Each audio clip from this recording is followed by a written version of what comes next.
செயலாளர் விஷால், பொருளாளர் கார்த்திக் மற்றும் பூச்சி முருகனைய அனைத்து பொறுப்பாளர்களுக்கும் பணிவான வணக்கங்கள்.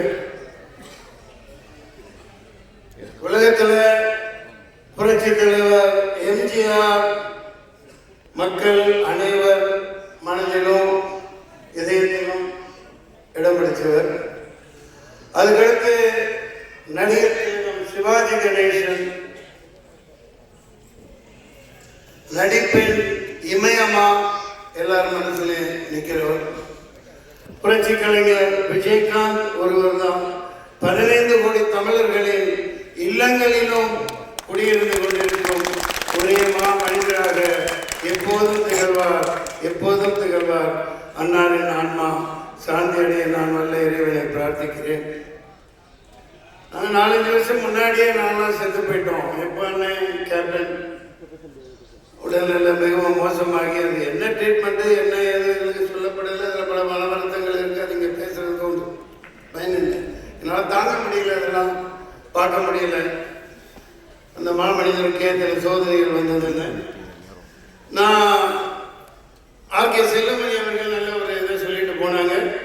அதன் தொடர்ச்சியாக புரட்சி கலைஞர் வளாகம்ங்கிறது வைக்கிறதுல ஒன்றும் இல்லை. ஆனால் நடிகர் சங்கத்தின் தலைவர் முக்கியமாக கார்த்திக்கு நான் வேண்டி கேட்டுக்கிறேன். இது ஒரு கருத்தாக நீங்கள் எடுத்துக்கங்க. கடை வாங்கி ஏதாவது இப்போ கட்டுறதுல என்ன சிக்கல் என்ன ஏதுன்னு தெரியல. இந்த இடத்துல சொல்லணும், மக்கள் அறிய. ஏன்னா நம்மெல்லாம் மிகப்பெரிய லெஜெண்டாக இருந்த ஒரு கேப்டன். நான் அவர் தலைவராக இருக்கையில், நடிகர் சங்க தலைவராக இருக்கையில், செயற்குழு உறுப்பினராக இருந்தவன்.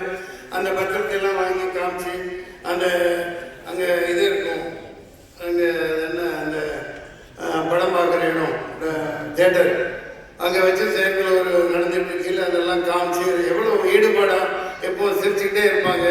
கடன் வாங்கி கட்டாமல் அதை அவர் பாதையில் மொய் விருந்து மாதிரி எப்படி ஒரு படத்தில் பண்ணியிருப்பாங்க. அந்த மாதிரி மொய் விருந்து வச்சு எந்த செலவும் பண்ண வேணாம். 5 பைசா நடிகர் செலவு பண்ண வேணாம். எல்லா நடிகருக்கும் அந்த வளாகத்தை சுத்தப்படுத்தி அந்த புதர்களெல்லாம் அப்புறப்படுத்திட்டு சாமியான போட்டு இந்த பக்கம் சைவ உணவு அந்த பக்கம் அசைவம் போட்டு மொய் விருந்து வச்சு பாக்காட்டில் வெத்தலை பாக்கு வச்சு எல்லா நடிகர்களுக்கும் கூப்பிடுவோம். அவங்க 10 கோடி 5 கோடி எவ்வளோ யார் என்ன தராங்களோ வீடியோ செக்கோ இருந்த வரவேற்பு இருக்கு. என்ன தப்பா எடுத்துக்கலன்னா அவங்க கேப்டன் அழகாக எனக்கு கீழே தாலியை வச்சுருப்பாங்க. அதே பாணியில் அது வேற ஃபார்மேட்லையும் பண்ணிக்கலாம், ஒன்றும் தப்பு இல்லை. எல்லாத்தையும் கூப்பிட்டு ஏன்னா எவனும் இங்கே தமிழ்நாட்டில் ஆட்டை போட்டு என்னையோ பில்டிங் கட்டுறான். 40 கோடி கட்டுறான், 50 கோடி கட்டுறான். நம்ம கண்ணு முன்னாடி கூட கும்பிடு போட்டோம். 20 வருஷத்துக்கு முன்னாடி என் ஹஸ்பண்டாக இருந்தவன் பெரிய பில்டராக இருக்கான். நம்ம அதே இடத்துல இருந்துட்டு இருக்கோம்.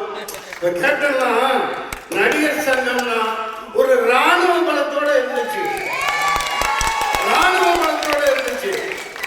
சாதாரணமா இருந்தார். நல்ல ஆட்சியாளர்கள்லாம் பயந்தாங்க. இல்லாட்டி ஒரு ராமேஸ்வர போராட்டம் ட்ரெயின் ஃபுல்லா ரொப்பிட்டு அங்க போய் நடத்தி காமிச்சிருக்க முடியாது. நெய்வேலி போராட்டம் இங்க குறிப்பிட்டாங்க பேசினவங்க.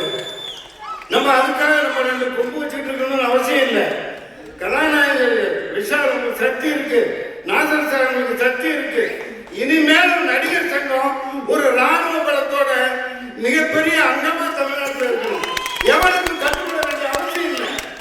பாத்துக்கலாம், எதையோ மூடி போட்டு பணம் எடுக்கணும். தயவு செஞ்சு கடை வாங்காதீங்க. அதாவது டிரான்ஸ்பரண்டா இருக்கட்டும். எந்த நடிகர் என்ன கொடுக்குறாங்களோ என்னங்க இதெல்லாம் ஒரு ஜட்ஜி மேட்ரு, சாதாரண விஷயம். ஒரே வேலைக்குள்ள கட்டுப்படணும். நிச்சயமா செய்வார். கார்த்திக் பொருளாளர்கிட்ட கெஞ்சி கேட்டுக்கிறேன், நான் கூட வரேன். நீங்க செயற்குழு உறுப்பினர்கள் மட்டும் ஈகோ பார்த்துக்கலாம் இருக்காதீங்க. நடுராத்திரி எப்போ கூப்பிட்டாலும் வரோம், எல்லாரும் வருவாங்க. இது ஒரு சாதாரண விஷயம். எம்ஜிஆர் நடத்துற மாதிரி அந்த இடத்துல இந்த பொங்கல் வச்சு ஒண்ணுமே நடக்கல. அந்த இடத்துல நல்லா கட்டடம் கட்டின பிறகு எல்லாத்தையும் பளபளன்னு போட்டு மார்பிள் போடுறாங்க. பொங்கல் வைக்கிறதுக்கெல்லாம் இடம் வச்சிருங்க. வருஷம் கேப்டன் பேர்ல பொங்கல் விழா நடக்கும்.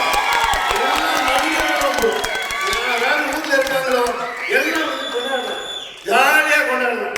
சரிங்களா? மக்களை நல்லா வாழ வைக்கணும். அதான் கேப்டன் சொன்னது. அன்னாரின் ஆன்மா சாந்தியுடைய வாழ்த்துக்கள்.